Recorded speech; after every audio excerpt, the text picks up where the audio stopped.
I'm a dumbass. I've cheated a lot. You can do a lot more than I have.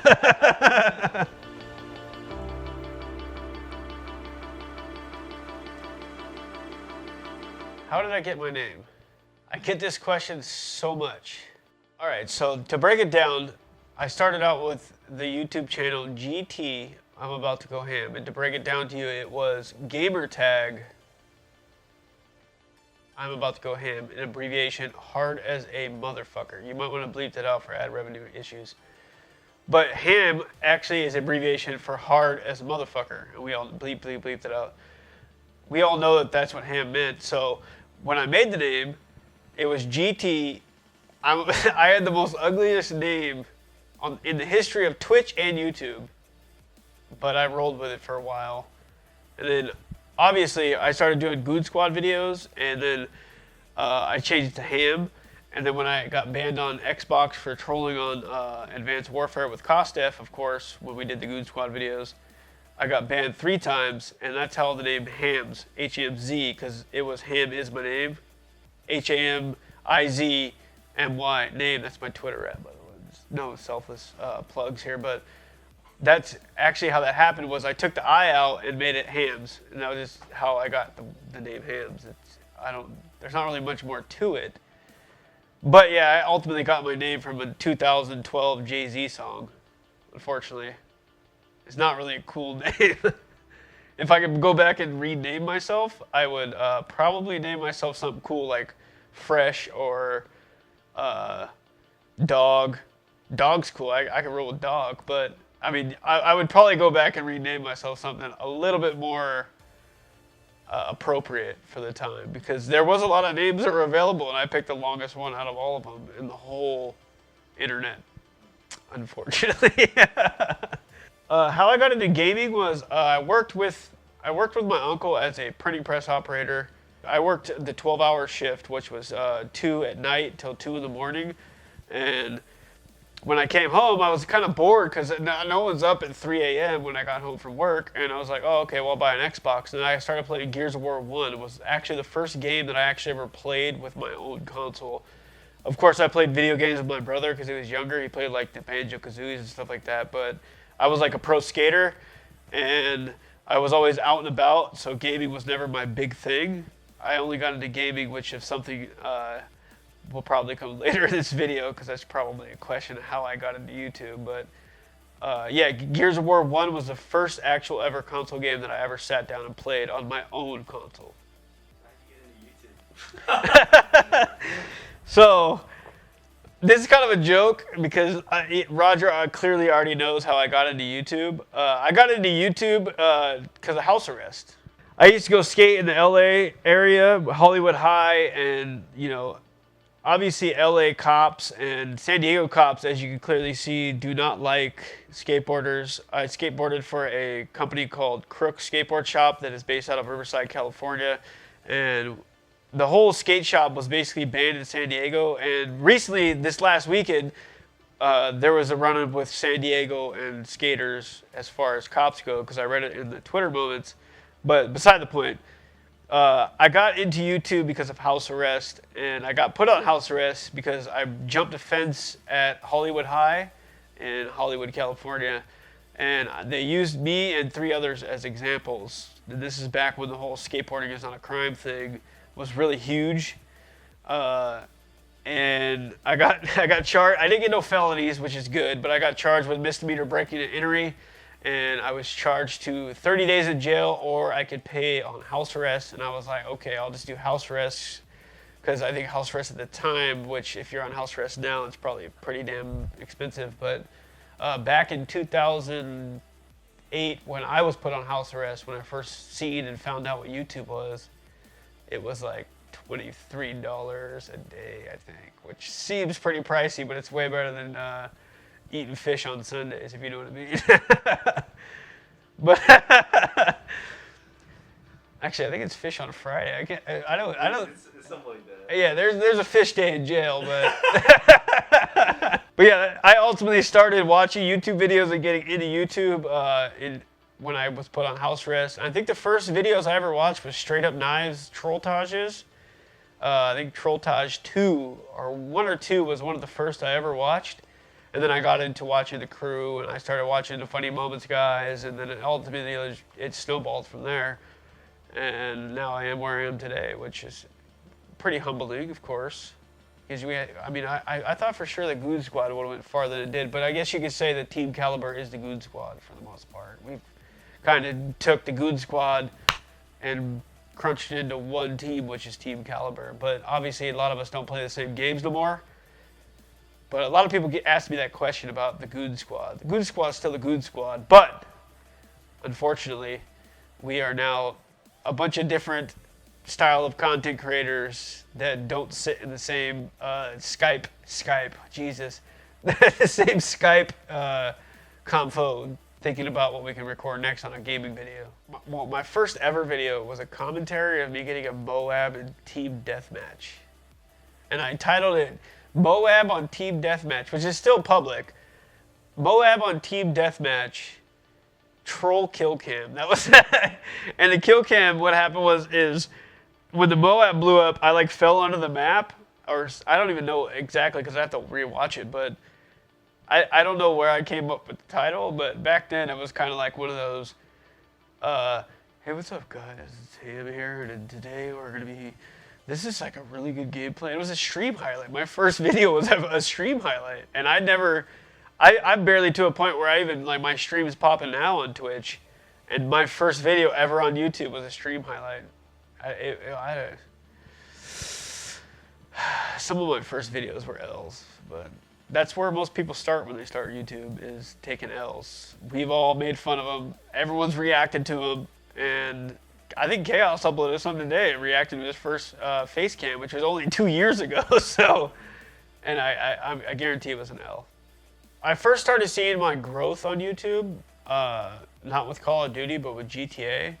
I started making like Cops Gone Wild, which got really big on like community channels when community channels were relevant. Now, I mean, there's still a few out there, but they're not like they used to be on YouTube.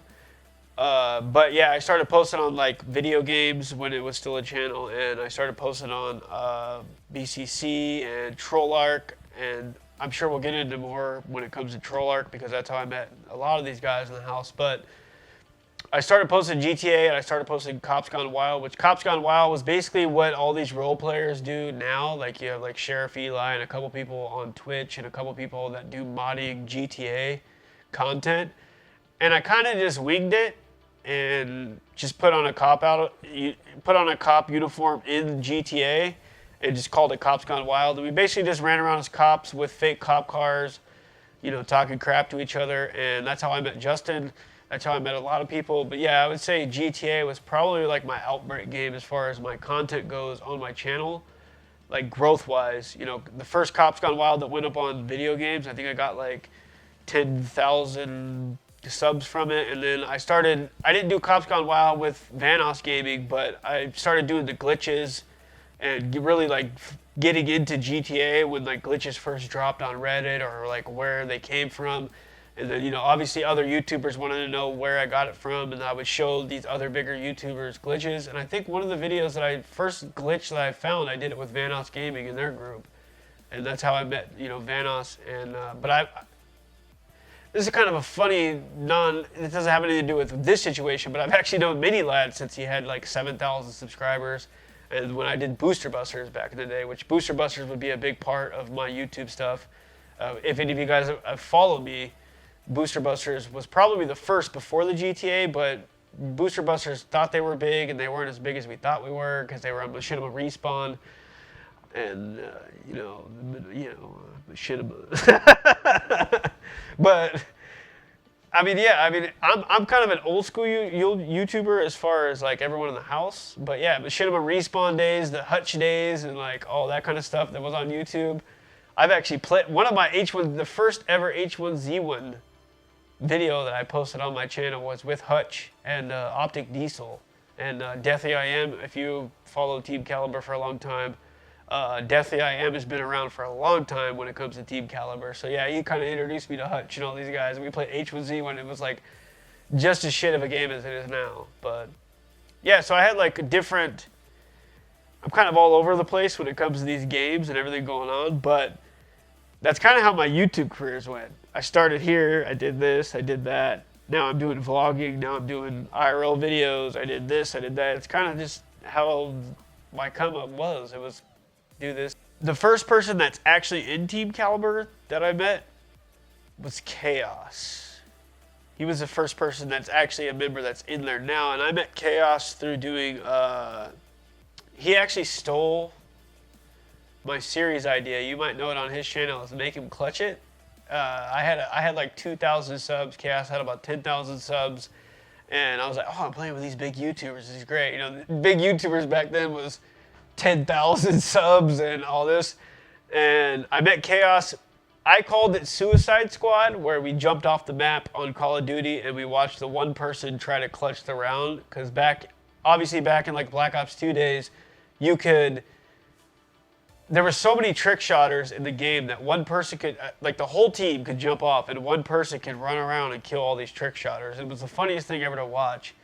And we actually had a conversation the other day when I was talking to Chaos, and Sharp was roasting him. He's like, oh, you were that guy that stole videos from smaller YouTubers. So yeah, Chaos was the first person I met. And then he introduced me to Gon playing GTA. And Gon was like a young kid. Believe it or not, back when I used to run the Booster Busters channel, which I'm not a part of that no more, Gon got partnered with Fullscreen through the Booster Busters channel, and he was like all curious about how to get partnered. Gon was like just a little guy back then.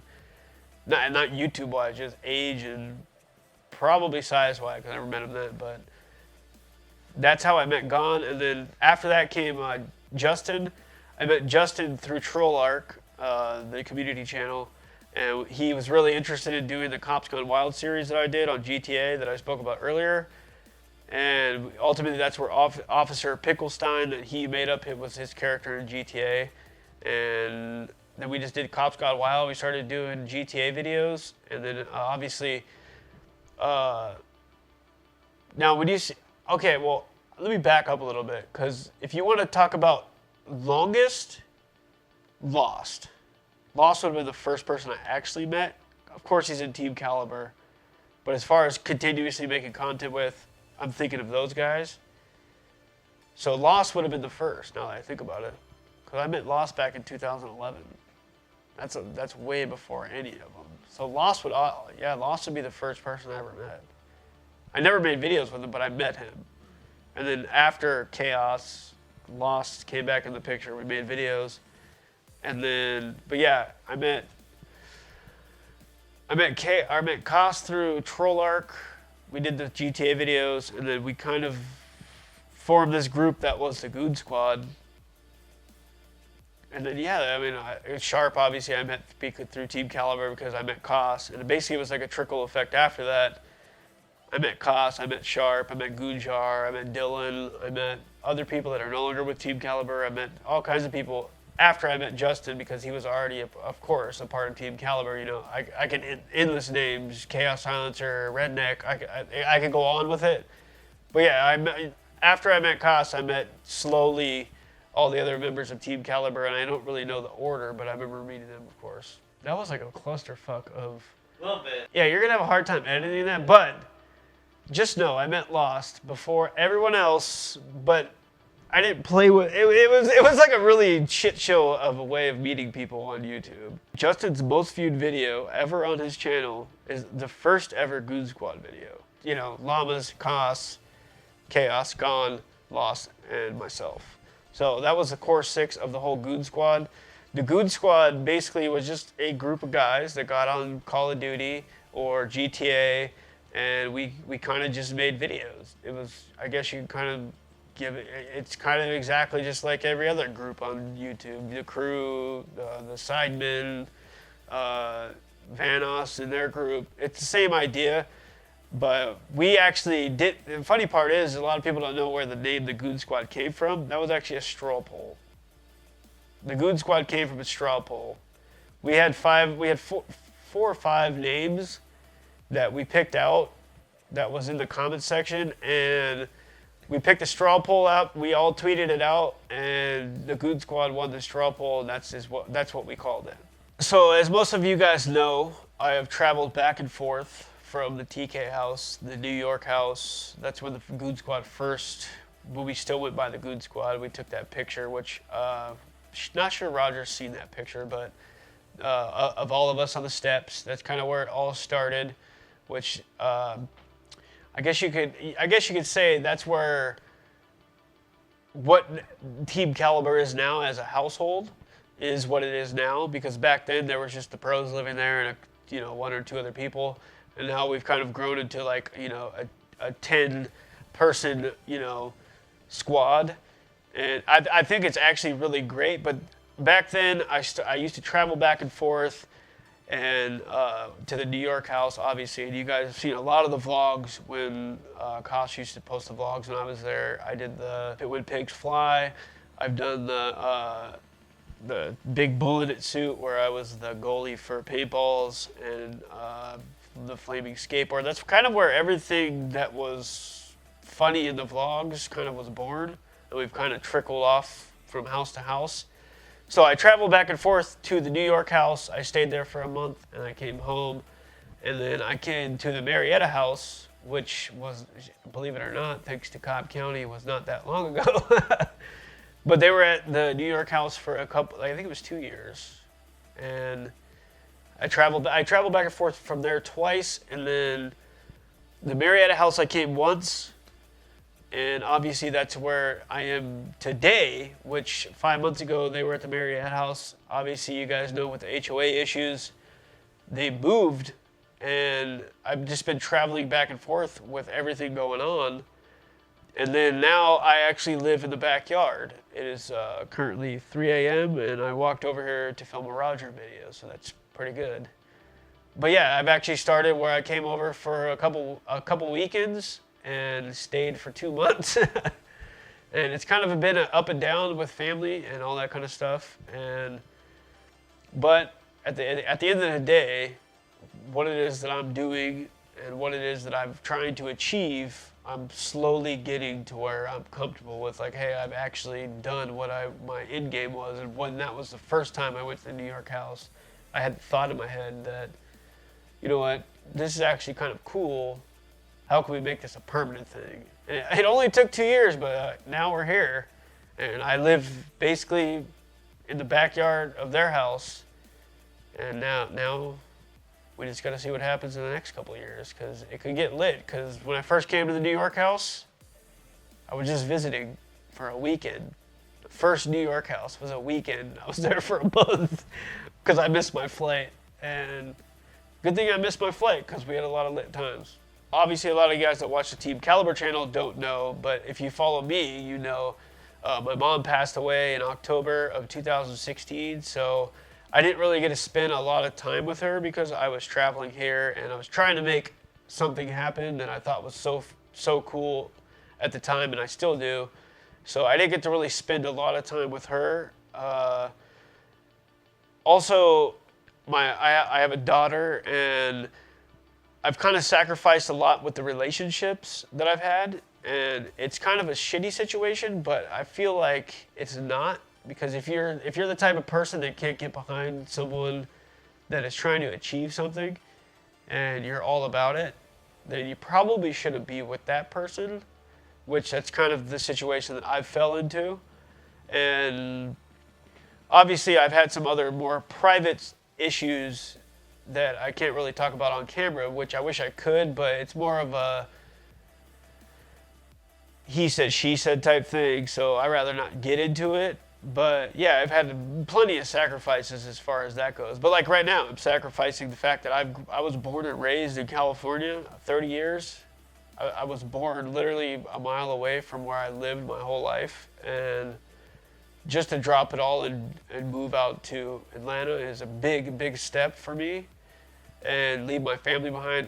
Every single person that is in my family lives in California. And I'm basically dropping it all to come out here and hang out with a bunch of goobers and trying to make YouTube videos for all you guys. So yeah, I would say I've sacrificed quite a bit, but I'm hoping that at the end of it, there's a good end game. If you guys want to use me as an example of up and down when it comes to life and everything going on, and you have a dream. Say you have a dream that you want to achieve. I am 32 years old, and I'm over at a Team Kaliber house making a video for you guys at 3 in the morning, which, say, 10 years ago, I had a dream of being a pro skateboarder, which fell through. So I ultimately took a dream that I had of being a pro skateboarder and transitioned into something else I enjoyed. People that just settle, I don't think you should ever settle. There's always going to be the hard time. There's always going to be a time that basically fucking bleep that out, fucking blows. And you're gonna think, oh well, I wanted to be a pro runner, or I wanted to be a NASCAR driver. You should always try to achieve the top, because you're gonna fail. You're gonna fail a lot trying to get there. But at the end of the day, I'm not as far as I want to get as far as YouTube goes, but I've made it this far, and I know that I'd say 3 or 4 years from now, I'll be double what I am now. And say, I'm not going to be as big as PewDiePie, I'm not going to be as big as some of these other YouTubers, but I'll be at a point where I'm comfortable and I feel like I'm entertaining. And that's basically, at the end of the day, only reason I got into YouTube was to entertain. You guys can do a lot better than I have. You could probably pass every one of those houses subs. You just got to apply yourself. As far as the fans go, I just want to say thank you guys for even making this Team Kaliber thing a possibility. And the people that are in this house wouldn't even matter if it wasn't for you guys. Justin, Roger, Sharp, no one would matter if we didn't have your guys' support. So I really just want to say thank you guys from the bottom of the heart. If you don't watch my channel, I understand that. But at the end of the day, we're all a collective group, and we all make videos together. You've probably seen me in a lot of videos, not just on my channel, but everyone in the house.